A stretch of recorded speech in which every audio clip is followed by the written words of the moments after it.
الرحيم الحمد لله الذي لا يبلغ مدحته القائلون ولا يحصي ما العادون ولا يؤدي حقه المجتهدون الذي لا يدركه بغض الهمم ولا يناله غوث الفتن الذي ليس لصفته حد محدود ولا نعت موجود ولا وقت محدود ولا أجل ممدود فطر الخلائق بقدرته ونشر الرياح برحمته ووتد بالسخر ميدانا ثم الصلاة والسلام على أشرف الأنبياء والمرسلين وحبيبنا وحبيب رب العالمين بالقاسم محمد. اللهم صل على محمد وعلى أهل بيت الطيبين الطاهرين واللعن على أعدائهم أجمعين من أول يوم ظلمهم إلى قيام يوم الدين. أما بعد فقال الله سبحانه وتعالى في كتابه المبين وقوله الحق بسم الله الرحمن الرحيم وإن من شيعته لإبراهيم صدق الله العلي العظيم. اللهم صل على محمد وآل محمد. The first of our salawat in honor of Amir al-Mu'mineen Sayyidina Nisa al-Alamin. اللهم صل على محمد وآل. The second of our salawat in honor of Imam Hassan and Imam Hussein alayhi salam. اللهم صل على محمد وآل. And finally the last of our salawat in honor of the Imam of our time, Imam Sahib al-Asr al-Zaman alayhi salam. اللهم صل على محمد وآل. Dear brothers and sisters, Assalamu alaikum wa rahmatullahi wa barakatuh. When you ask the majority of Muslims about the Shia, it's sad that the majority of Muslims, they don't know much about the Shia, or they know what it's been passed down to them regarding the Shia. And when you ask the majority of them, hey, what do you know about the Shia? What would they say? They would reply that the Shia, they did not exist in the time of the Holy Prophet. The Shia, they came into existence by a man by the name of Abdullah ibn Saba. They came into existence by a man by this name. This Abdullah ibn Saba, what did he do? In majority of Muslims, in their history, Abdullah ibn Saba, he was the one who caused a lot of fitna in Islamic lands. In their history, he was the one who came up with this idea that Ali ibn Abi Talib was the rightful successor to the Holy Prophet. In their history, he's the one who caused a lot of mischief in the camp of Amir al-Mu'mineen when the Battle of Jamal was happening.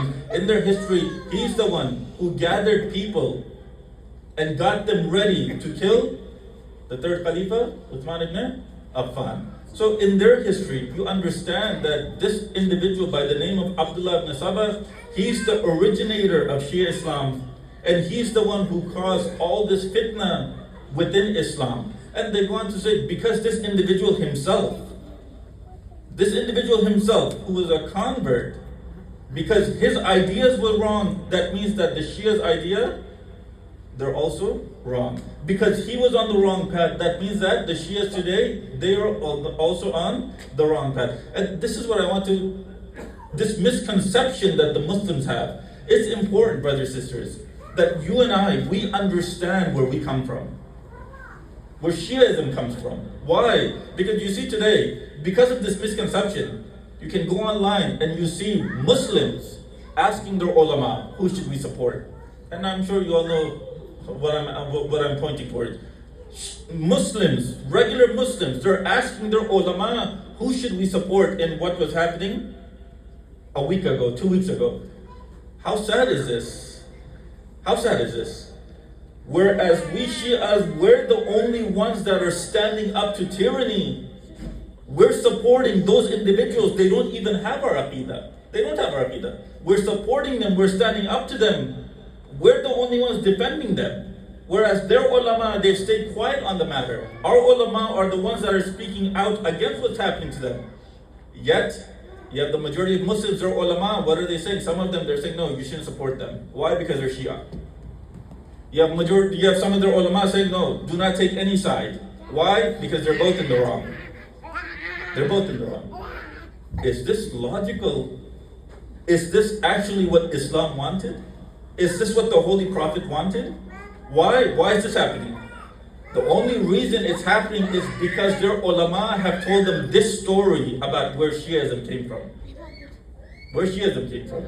And the sad part is, many of us in the Shia's community, if we were asked Can you prove Shiism from the Quran? We wouldn't know.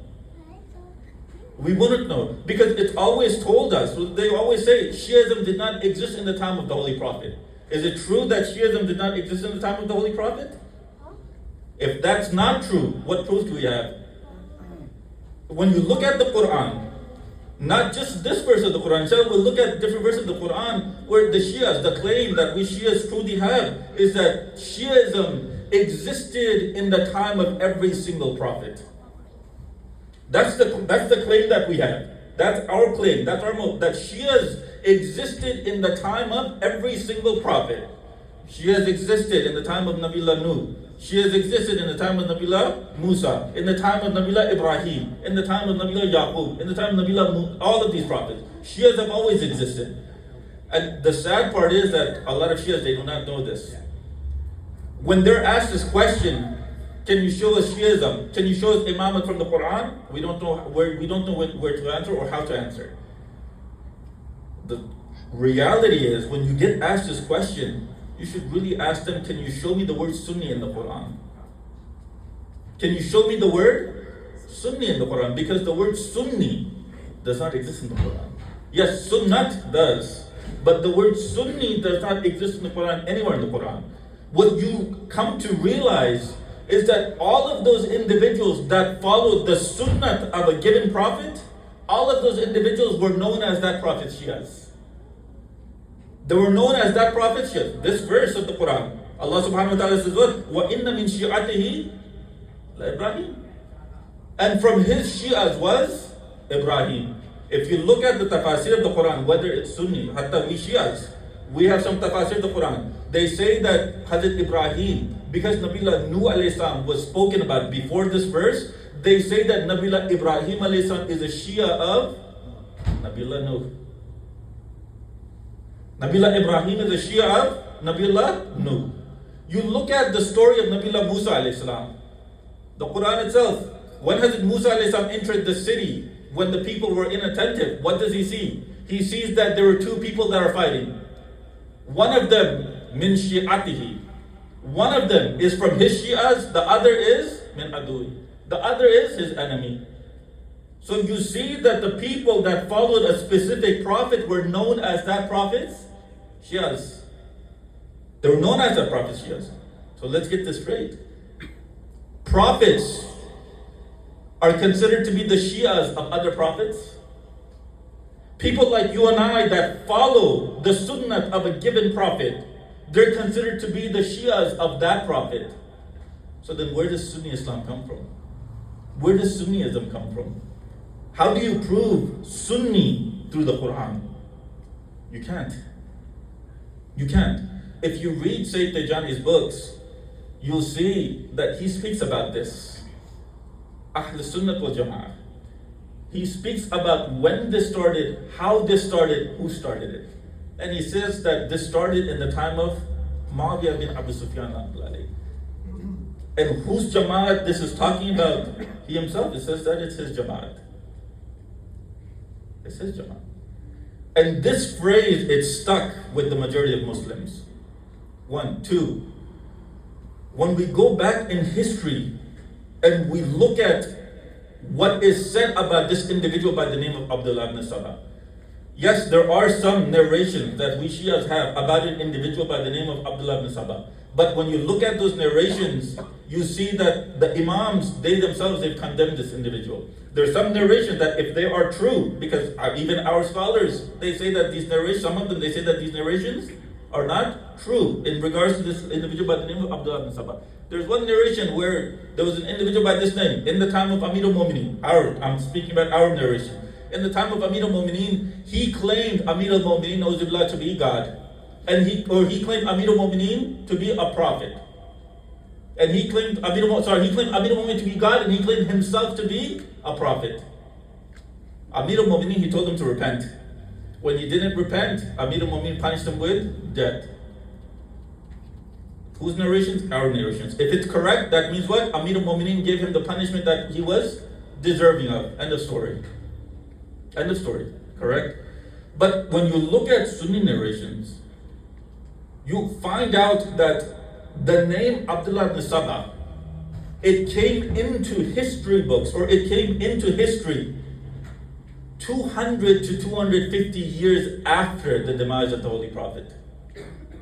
Meaning what? Meaning from the time of the Holy Prophet till 200, 250 years later, no one was speaking about an individual by the name of Abdullah ibn Saba. No one. The first individual to speak about this person was a man by the name of Sayf al-Tamimi. Sayf al-Tamimi. He's the first individual to speak about this individual, and he was the first person to say that yes, it's this Abdullah ibn Saba who started the Shia faith. Who started this faith. And when you look at what even Sunni scholars say about Sayf, you come to realize that even Sunni scholars, they did not believe anything that Sayf would say. They didn't believe. Major Sunni scholars, they called him a heretic. Major Sunni scholars, they called him a liar. Major Sunni scholars, they said that he fabricated hadiths. Major Sunni scholars, they said what about Sayf al-Tamimi? That after Hajar al-Asqalani, in Fath al-Bari, after he quotes a narration, he writes about him. He says that the majority of people in this narration, they're weak, and the weakest of them is Sayf al-Tamimi. The weakest of them. And what did the majority of Muslims do? They've taken his history, they've taken his narrations, and they said, yes, this is all true. The first historian to take his words was Tabari. After him, everyone either copied him, or people copied those individuals that copied him. But they all go back to who? Say, even Tabari himself. He wouldn't give the name of Sayf when he would write down events that would happen. He wouldn't give the name of Sayf. So that tells you that by the time Tabari came and he was writing his books, that Sayf al-Tamimi, he already had a bad reputation. He already had a bad, because if he didn't have a bad reputation, then there would be no problem in his name being used in those narrations. There'd be no problem. But even they avoid his name. Why? Because he already had a bad reputation. Why am I speaking about this topic? Do you all know? What was it that the companions of Abu Abdullah Hussein alayhi salam were doing until the very last moments of their life? They were inviting the people in Yazid's army to Al-Haq. They're inviting the people in Yazid's army to the truth. That means that they themselves knew what the truth was in order for them to invite. You and I, we need to know. We say that we're the truth, but how do you and I prove that we're the truth? It's our duty to invite them. Doesn't matter if they're Sunni, doesn't matter if they're Christian, doesn't matter. It's our duty as those individuals that believe in Abu Abdullah Hussein alayhi salam to invite them to this aspect of religion. Invite them towards the footsteps of Imam Hussein alayhi salam. That's one of our duties, and that's one of the lessons that you learn from Karbala. But the only way you and I would be able to invite them is if we know it ourselves. If you and I know where we came from, if you and I can prove from the Quran, from textbooks, that no, we are on the right path, then we can truly invite people. But if you and I can't, then how are we going to invite them? We're not going to. You see that that's what Abu Abdullah Hussein himself, the last sermon that he gave in Ashur, on the day of Ashur, what was he reminding people of? He was reminding people about who he was. He was reminding people that the truth is with him. So it becomes necessary, brothers and sisters, that you and I, we also invite people. But how do you and I invite people? Just with our words? No, not just with our words. We invite people with our actions also. You and I invite people with our actions. When an individual sees a hypocrite, they're going to want to stay away from them. They're going to want to stay away from them. But when an individual sees that, hey, this person's words, they match this person's character, they match this person's actions, then they'll gravitate towards that individual. They'll gravitate towards that individual. That's why today, what's happening in a lot of the Muslim countries, The awam, the general public, they're looking at the leaders that they have and they're looking at the leaders that the Shias have. They're looking at the leaders. Now there's an uprising starting to happen. Not a physical one, but what? A mental one. These individuals are looking at the leaders that the Shias have and they're looking at the leaders that the Sunnis have and they're asking this question. Why are the Sunni leaders quiet about my Sunni brothers that are being killed in Falan place? Why is it that it's only the Shia's leaders they're speaking out against it? Or they're doing something against it? You see, when your words and your actions match within the Shia scholars, when your words and your actions match, that's when a change starts to occur within an individual. And that's what Imam Hussein alayhi salam wanted from the beginning. A change to occur within individuals. And you see that that's happening in front of our eyes. The reason the majority of Muslims have not accepted the way of the Ahlul Bayt is why? It's because they're ignorant. They've been given false information about the way of the Ahlul Bayt. That's it. The same way the majority of Westerners, they have not accepted Islam. Why? Because they've been given false information about Islam. You open up TV, you open up any news channel. That's why. So it becomes our duty to clarify any misconceptions about our school of thought. It becomes our duty, it becomes necessary. What does Allah subhanahu wa ta'ala say in the Quran? And this is something for everyone to realize. Sayyid al-Tamimi, he was writing lies basically about what happened in history. Hatta in one of his books that he's written, if you look at what he's written, he's left the world of Harry Potter far behind in terms of events that happened. He's writing about events that happened in the time after the Holy Prophet, when wars were happening against the non-Muslims. He's writing about how deserts are turning into water. He's writing about how seas are turning into sand. He's writing about how in one of the battles, the cows were speaking and letting the Muslim army know where the enemies were. He's writing these types of incidents. At that time, yes, he could easily get away with it. But today, it's very difficult to say that, you know what he's written is true. It's difficult. Cows speaking and telling the Muslim army where enemies are hidden?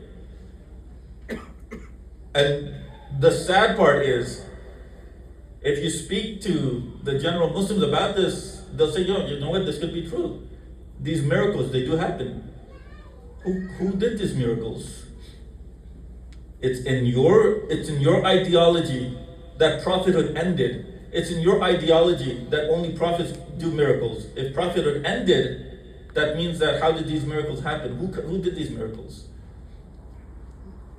Do you see the problem that arises when you take your religion not from the Ahlul Bayt, but you take your religion from other than the Ahlul Bayt?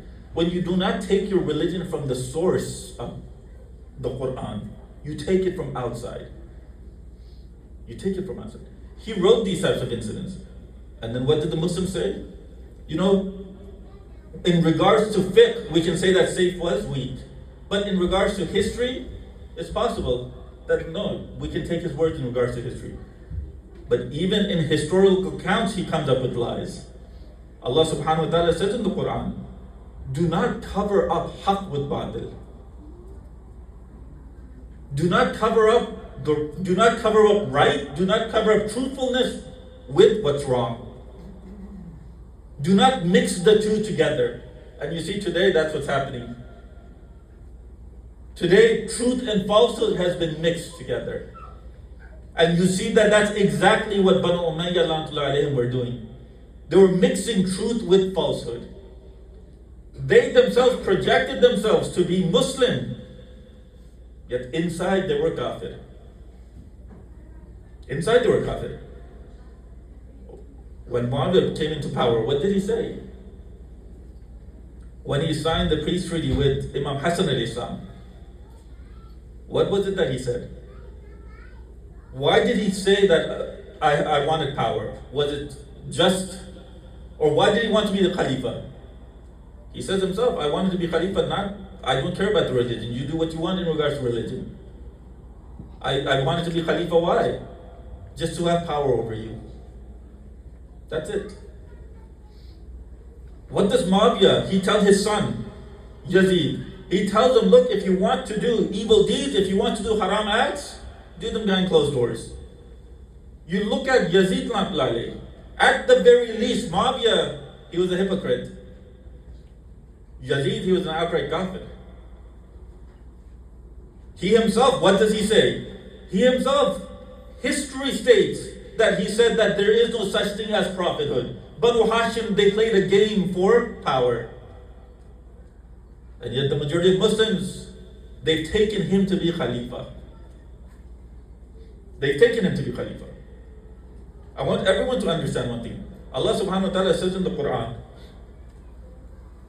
لا تتخذوا يهود والنصارى أولياءكم. Do not take the Jews and do not take the Christians as your awliya. There's a difference, and there's debates going on about what awliya here means. Does it mean masters? Does it mean friends? Does it mean leaders? Because this wali, it can come in these different meanings. Some of the mufassirin, they've taken it to mean, do not take the Yahud, do not take the Jews and the Christians to be your friends. Even some of our scholars, they've taken it to mean, do not take the Christians and the Jews to be your friends. What does that mean? We live in the West. If I was to stop here, everyone would ask me, say, what is this? We live in the West. Majority is Christian. Majority country is Christian. This doesn't mean that we don't take them. What does a friend do? A friend has a lot of influence over someone else. A friend has influence over another person. This verse, what is it telling you? If the word awliya means friends, all it means is do not make them such close friends that you lose your Muslim identity because of them. You lose your Muslim identity because of them. And you see today, that's a problem in the West. We have non-Muslim friends. But because we're so close, hey, let's go here. Without even thinking, okay, let's go. Without even thinking if going there is halal or haram. This is what that verse is saying. Do not give up your Muslim identity just to please them. Never give up your Muslim identity. And this works for us too. Do not give up your Shia identity to please the others. If you want unity, come. Let's talk about those topics that we're all united on. Let's speak about how we can help our other brothers in Islam. But I don't have to give up my belief in the wilayat of Amir al-Mu'mineen to sit with them. If they expect that, then I don't need to sit with them. I don't need to sit with them. I don't expect them to leave their belief to do something for the community. So why would they expect that from me? This is what it means. It doesn't mean that we can't have any friends. No. All it means is, if you have them, do not let them have so much control over you that you lose your Muslim identity. The people that were in Imam Hussein's side, they had relatives that were in the camp of Yazid. Relatives. Forget friends, relatives that were in the camp of Yazid. Yet they did not give up their identity, Shia identity, for their relatives. And you have Muslims today that are giving up their Muslim identity for friends. You see? Shias today, they're giving up their Muslim identity. Forget Shia identity, Muslim identity for friends. Yes? There is benefit living here in the West. There's no doubt. And in fact, living here in the West is better than living in some of the Islamic countries. At the very least, we have the freedom to do what? Do azah. At the very least, we have the freedom to come and have these majalis. Some of these Islamic countries, it's banned. It's banned. But at the same time, there's some hurdles that you have to pass. And if you trip on them one after another, then you end up leaving the fold of Islam. And the best thing to do to keep yourself on this path of Muhammad wa ali Muhammad is what? Do not mix up truth with falsehood. Do not mix up truth with falsehood. Because that's what Imam Hussein alayhi salam, from the Holy Prophet's time, all the way until when the 12th Imam comes. When the 12th Imam comes, inshallah, maybe the last lecture will focus on Imam Zaman alayhi salam and what's going to happen after he comes. Because it's not easy the first few years when Imam comes. There's going to be battle. Hatta if you look at the narrations, people that were with Imam Zaman alayhi salam from his rise, when the time comes for them to fight against Abu Sufyan, to fight against Sufyani, there are going to be people in Sufyani's army that are going to come to Imam Zaman's army, and there are going to be people that are going to leave Imam Zaman's army to go to Sufyani's army. You see how difficult that is? Why is that? It's because they don't know where the truth is. They don't know. It hasn't come into their hearts yet. This is why the Quran, it sends blessings on who? Those individuals that say Allah subhanahu wa ta'ala is our Lord, and they're steadfast in that saying. When you say La ilaha illallah, you become steadfast on it. When you say Muhammad Rasulullah, you become steadfast. When you say Ali and Walillah, you become steadfast. You don't waver here and there. And that's the type of Iman. I spoke about Iman the other day. And that's the type of Iman some of us have. You look at Islam. You look at what happened in history. If we don't look into history and learn from it, we're going to keep repeating it. So it becomes necessary for us to tell our other brothers in Islam about these stories about Abdullah ibn Saba. One of the things that they say is, look, Abdullah ibn Saba, he was a Jew who converted to Islam. He was a Jew who converted to Islam, and he started all of this. The idea of Ruj'ah, he started it. The idea of Amir al-Mu'mineen becoming the Khalifa after the Holy Prophet, he started it. The idea of Ruj'ah, yes, we have narrations that it was the Holy Prophet himself, it's Amir al-Mu'mineen, all the Aimah, they spoke about Ruj'ah. It wasn't him. But in Sunni Islam, do you know who the first individual to speak about this idea of the coming or the recoming of an individual was? Umar ibn Khattab. He's the first person in Sunni Islam. After the Holy Prophet's demise, what was Umar ibn Khattab doing in front of the Holy Prophet's doorstep? I spoke about it yesterday. He was brandishing his sword and he was telling people that the Holy Prophet has not died. Anyone that claims that he has died, I'm going to kill him. The Holy Prophet has just left and he's going to come back. The same way Nabiullah Isa, he's going to come back. The Holy Prophet is greater than Nabiullah Isa, so he's also going to come back. What is this? Ruj'ah. So if we look into Sunni Islam, the first individual to come up with this idea is the second Khalifa. They say what? It was Abdullah ibn Saba, who's the one who had Usman ibn Affan killed. Abdullah ibn Saba. Everything has been blamed on this individual. Hatta there's a book by Sayyid Murtaza Ashkari. The khususat of this book is titled 150 Fake Companions. It was in Persian, it got translated into Arabic, it's in Urdu, it's in English. 150 fake companions, something for everyone to read. When this book was written back in the 50s, professors in Cairo University, they got a hold of this book and they read it. When they read it and they analyzed it, they looked into history books and analyzed what he was saying, they found out that yes, this is absolutely true. 150 fake companions. Who made all those fake companions up? Do you all know? Saif al-Tamimi. The person who came up with Abdullah ibn Saba. A lot of his narrations, they're going back to companions that he made up, and when you look into history books, those companions never even existed. Up until Sayyid Murtaza Askari wrote his book back in the 50s, what research were the Muslims doing? Absolutely nothing. They took everything to be gospel, they took everything to be the truth. This is what happens when you shut the door of ijtihad. This is what happens. When you shut the door of research, then you can't question anything. You just take what your teachers have told you. Whereas we Shias, the door of ijtihad is wide open. You can look at narrations, go back and see, does this narration make sense? You can open up history books, go back and see these narrators. But the other school of thought, no. It was a Shia scholar that wrote this book, and it became so famous that Sunni scholars, they themselves wrote about it for so long now.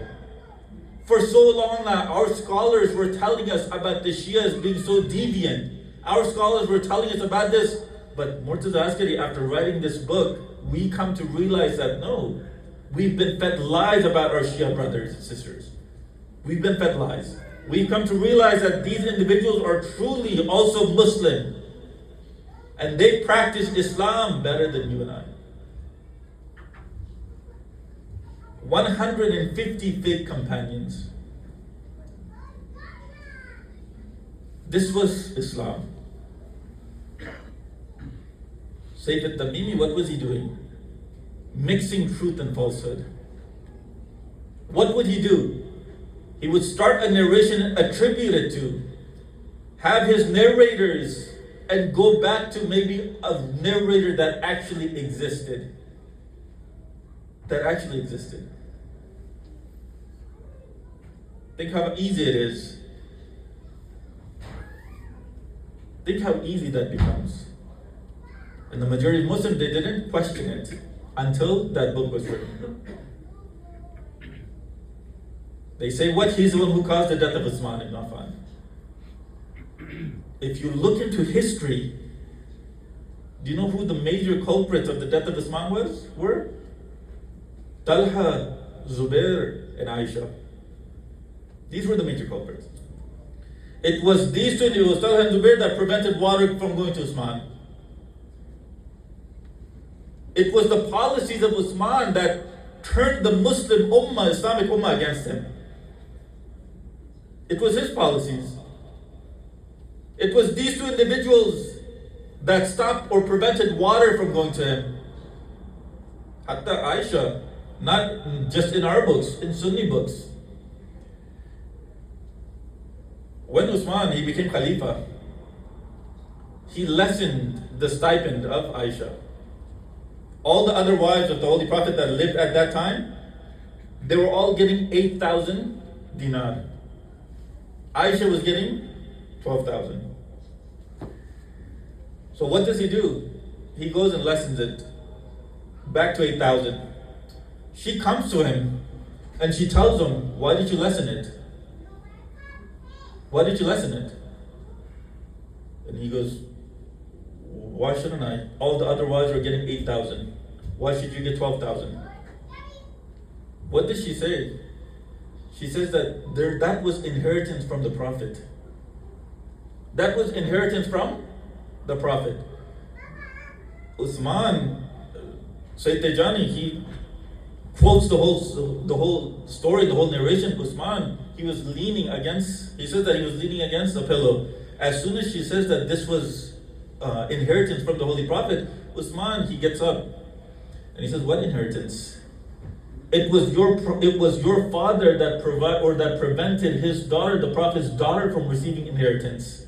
If the daughter has no inheritance from the Prophet, then what inheritance would the wife have? Who says this? The third Khalifa. When he says this, what does Aisha say? She comes out. When she comes out into the mosque, she says, what? Kill this Natal. Kill this individual. Why? Because her stipend was lessened. And they say that it was Abdullah ibn Saba. This is what the problem is. The Muslims do not know their history. if you look into history, you come to realize companions, they cursed at other companions. You come to realize companions, they killed other companions. You come to realize that individuals that weren't even companions of the Holy Prophet, they were given the status of companions. They were given the status of companions. You come to realize that individuals that spent only 2 years with the Holy Prophet, they have more narrations in Sunni books than an individual such as Amir al-Mu'minin who spent 30 years with the Holy Prophet. How does that happen? Pick up Sahih Muslim, pick up Sahih Bukhari. Amir al-Mu'minin spent over 30 years with the Holy Prophet. How many narrations from Amir al-Mu'minin are in that book? Do you all know? Less than 100. Less than 100. But the individual that spent 3 years maximum, and those 3 years too, they're mashkuk. Abu Huraira. Less than 3 years. Over 5,000 narrations from him. 5,000 narrations. If you were to gather the narrations that are from Abu Bakr, Umar, Uthman, Amir al-Mu'minin, it still doesn't come close to the 5,000 of Abu Huraira. How does that make sense? What ended up happening, the game that was played, is what caused the downfall of Islam. To the point where Umar ibn Khattab, he beat Abu Huraira senseless. He beat him bloody, and he told him that you narrate narrations that no one has ever heard. No one has ever heard. If you continue to do it, I'll beat you even more. Not just that I'll beat you. What will I do? I'll kick you out of the city. What does it tell you about this individual when the second Khalifa, if you truly believe him to be a rightly guided Khalifa, if he beat this individual for a reason, for making up hadith, then what should you do? Don't take hadith from him. Why? Because the second Khalifa beat him for making up hadith. What do we do in our fiqh? What do we do in ilm rijal? If an imam has distanced himself from a certain individual, we don't take narration from them. We don't take narration from them. End of story. The imam has distanced himself. And you see that by the time of the 6th imam, by the time of the 5th imam, by the time of the 7th imam, there were individuals like that. Or some of the imams, they distanced themselves. Hatta even if these individuals were close to one of the previous imams, and the next imam said that, no, I've distanced myself, we stop. And that happened with Imam Riza alayhi salam. That happened with Imam Riza alayhi salam, where individuals, they were close with Imam Musa Kazim alayhi salam. They were collecting khums for Imam Musa Kazim alayhi salam. But when it came to Imam Riza alayhi salam imamat, what did they do? They denied it. Why? Just for the money. Just for the money. So what do? We don't take narration from them. That's it. So you come to realize when you read history, and this is the problem with the majority of Muslims, they don't know this history.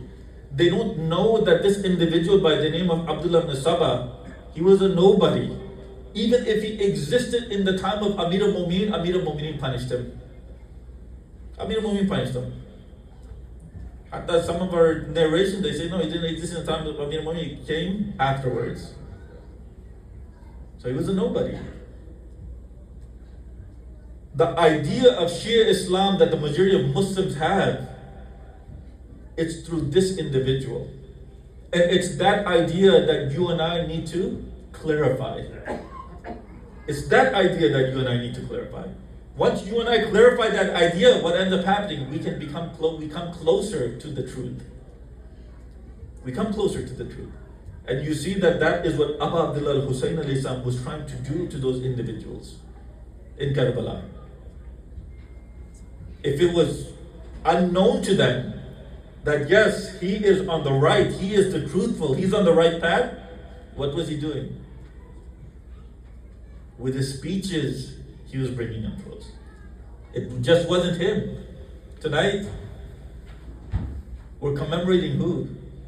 Where tonight we're commemorating the shahadat of the companions of Imam Hussein alayhi salam. I pray that all of us that are saying Labbaik ya Imam Zaman, that all of us have that same iman that some of these companions had. I pray that when Imam appears, we follow the Imam the same way that these companions followed Abu Abdullah Hussein alayhi salam. Why do I say that? Tonight I'm going to speak about maybe 2 or 3 of these companions. One of those companions is a man by the name of Sa'id. He was the one who brought the last letter to Abu Abdullah Hussein alayhi salam from Kufa. He was the last person. He was an elderly person. If you look at the narrations state that he was over 80 years old. But he was renowned in Kufa. He was trustworthy amongst the Shias in Kufa.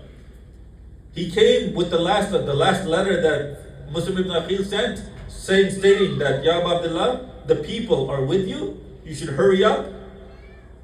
They're ready to support you. He's the one who went with that letter. To where? To Mecca. How old is he? Over 80 years old. He's accompanied Imam Hussein alayhi salam from where? Gone from Kufa to Mecca. And he's coming back to Kufa with Abu Abdullah Hussein alayhi salam. If you look at the narrations about what this individual said on the night of Ashur, you become amazed. Imam Hussein alayhi salam, what was he doing at that night? The narrations, they state that Lady Zainab, she wasn't so sure if the companions of Abu Abdullah Hussein alayhi salam, they were going to sacrifice their life for him.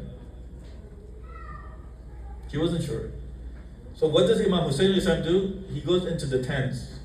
When he goes into the tents, and when they find out that yes, Imam Hussein alayhi salam, he's testing them to see that will they sacrifice their life for him. Imam Hussein alayhi salam, he tells them, you're all my companions. If you all want to leave, I'll let you leave. There's no problem. You can all leave. This Sa'id, who's over 80 years old, he stands up and he says, Ya Abu Abdullah, I've come with you to sacrifice my life for you. Ya Abu Abdullah, even if I was to die 1,000 deaths, and even if they were to burn my body and scatter my ashes, I would ask Allah subhanahu wa ta'ala to send me back so I can die for you again. So I can die for you again. This is the iman of who? An 85-year-old. And do you know what Sa'id was doing on the plains of Karbala? When Imam Hussein alayhi salam, he looked at Sa'id, he realized that Abu Abdullah might not give him permission to fight. So what does Sa'id do? He looks at Abu Abdullah and he says, Ya Abu Abdullah, you might not give me permission. Sa'id, you're very old. I don't want you to do any of this. Sa'id, he goes, Ya Abu Abdullah, I'm ready to sacrifice my life for you. That's what Abu Abdullah Hussein alayhi salam, he tells Sa'id, if that's the case, then do me a favor. It's time for prayer. All I want you to do is stand in front of me, and if they attack with any arrows, I want you to take those arrows, and that's it. Sallallahu alayka ya Rasulullah. Sallallahu alayka ya Amir al-Mu'mineen. Sallallahu alayki ya Siddiqatu Fatima. Sallallahu alayka ya Hasan al-Mujtaba. Sallallahu alayka ya Gharib al-Gharaba. Ya Aba Abdullah al-Hussein.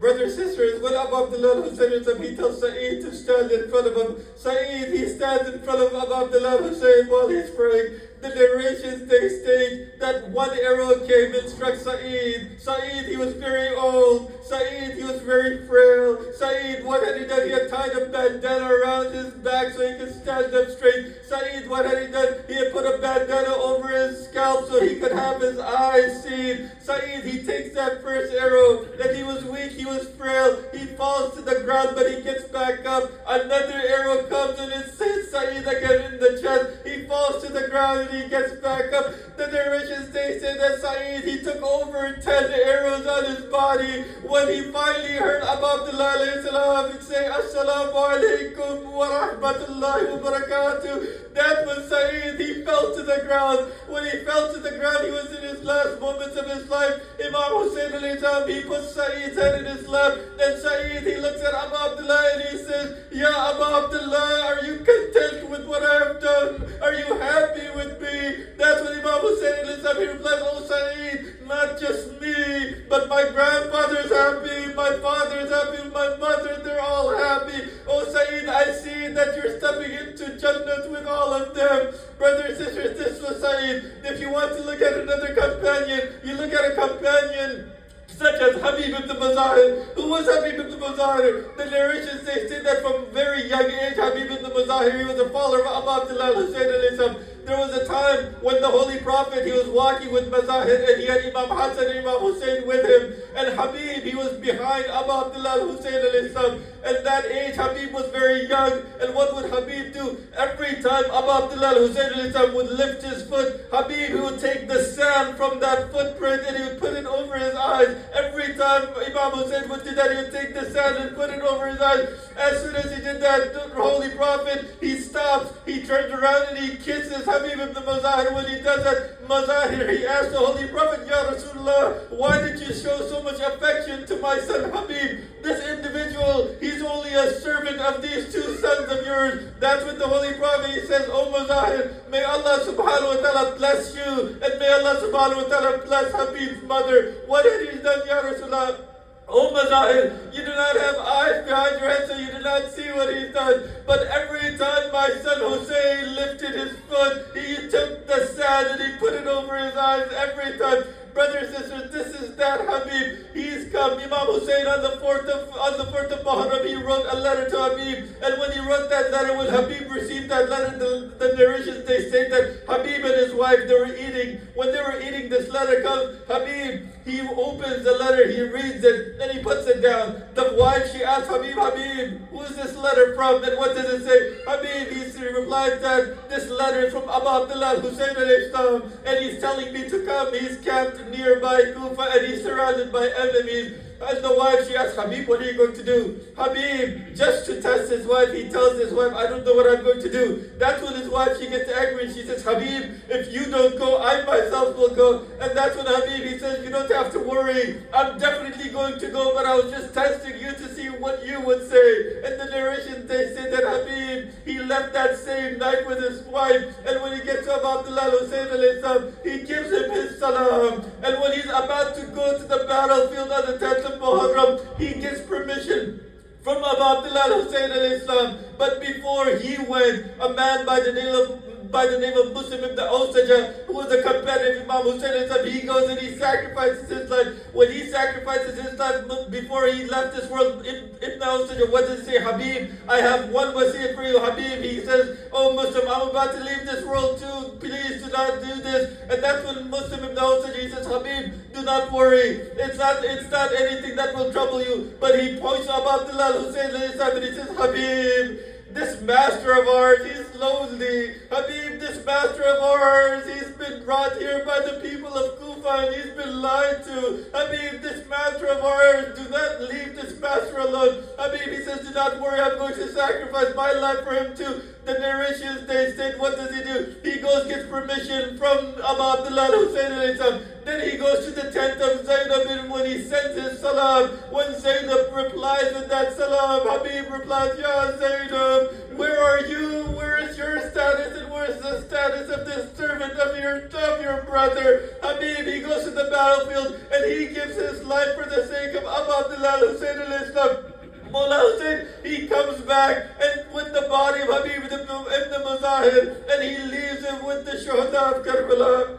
Inna lillahi wa inna ilayhi raji'un.